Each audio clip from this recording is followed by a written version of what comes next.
Kalau feeling dan spot yang kita bahas di video sebelumnya itu tentang tujuannya apa dan bagaimana bisa selamat sampai ke sana. Kalau diterjemahkan menjadi konsep yang lebih universal, berarti ada target, ada objektif, dan ada waspada bagaimana menjalannya sampai ke sana.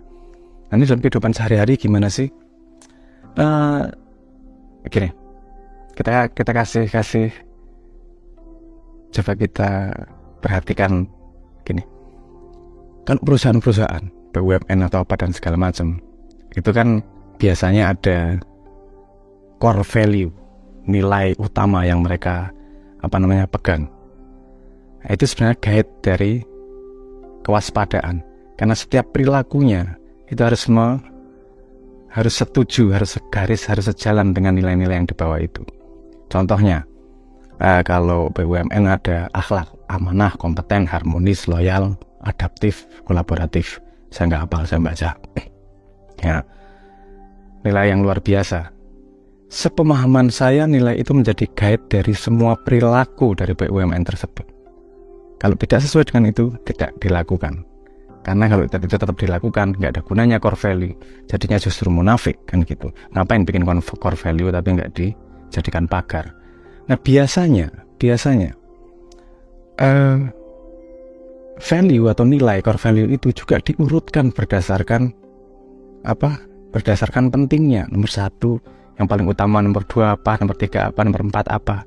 Jadi bukan untuk hanya kepentingan singkatan yang asik, atau bahkan dapat singkatannya dulu terus dicari-cari nilainya gitu, itu lebih lucu lagi. Karena fundamental banget ini yang namanya menentukan value ini. Kita tahu karakter dari perusahaan atau dari orang itu berdasarkan nilai yang dia pegang. Nah, kenapa itu harus diurutkan berdasarkan prioritas?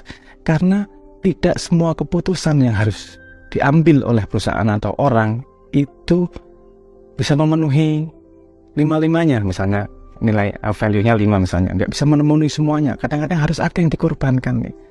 Ya harus nggak gitu banget tapi nggak melanggar lah.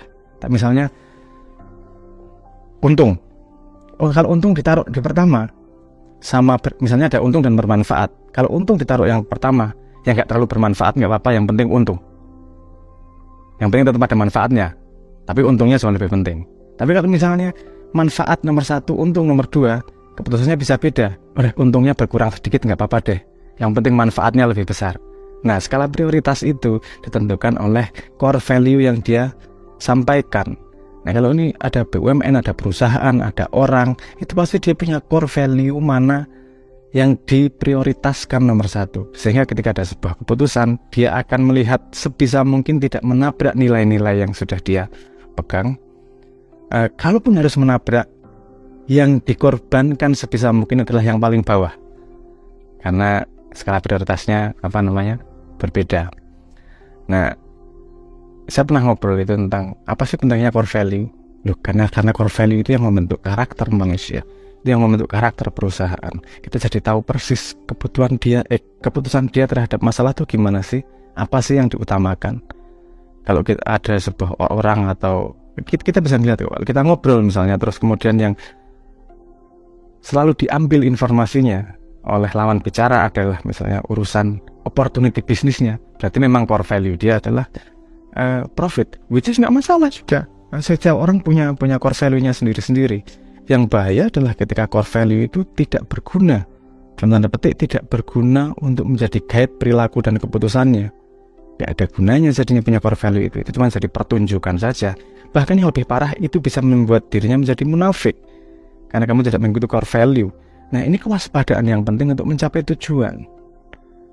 Kalau kita tidak punya guide kewaspadaannya, kita bisa melakukan segala cara.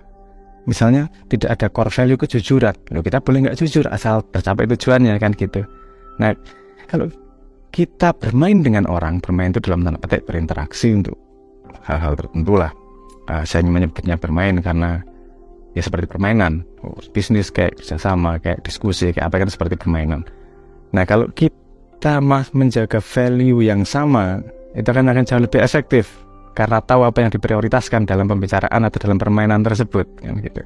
Ini kadang-kadang tidak dideklar secara tidak disampaikan secara terbuka. Jadi dianggap value-nya sama, yang itu membuat kadang-kadang selip. terhadap sebuah kejadian, keputusannya gimana nih? Wah, debatnya luar biasa kencang dan nggak ketemu jalan keluar. Biasanya itu karena core value dua orang tersebut berbeda. Seharusnya ini kalau di perusahaan dipecahkan dengan core value perusahaan tersebut atau core value komunitas tersebut. Core value itu yang menunjukkan bahwa pada semua situasi keputusan yang diambil harus sesuai dengan nilai-nilai yang disebutkan di core value dan yang prioritas yang mana. Itu kalau pada konsep eling dan waspodo, itu adalah waspodo dalam kehidupan sehari-hari. Elingnya tujuannya mau kemana nih? Dua orang bekerja sama dengan value yang mungkin sedikit berbeda atau sama untuk menuju tujuan yang sama. Nah ini kerjasama, interaksi dan seterusnya akan lebih lancar kalau memang core value-nya sama-sama diketahui. Dan satu lagi, tidak hanya menjadi display core value itu, tapi menjadi fondasi untuk perjalanan. Tidak hanya menjadi singkatan yang baik dan gak berarti apa-apa. Itu artinya tidak hanya tidak punya value, tapi juga dia munafik terhadap value yang dia sebutkan sendiri. Semoga kita terhindar semua dari itu.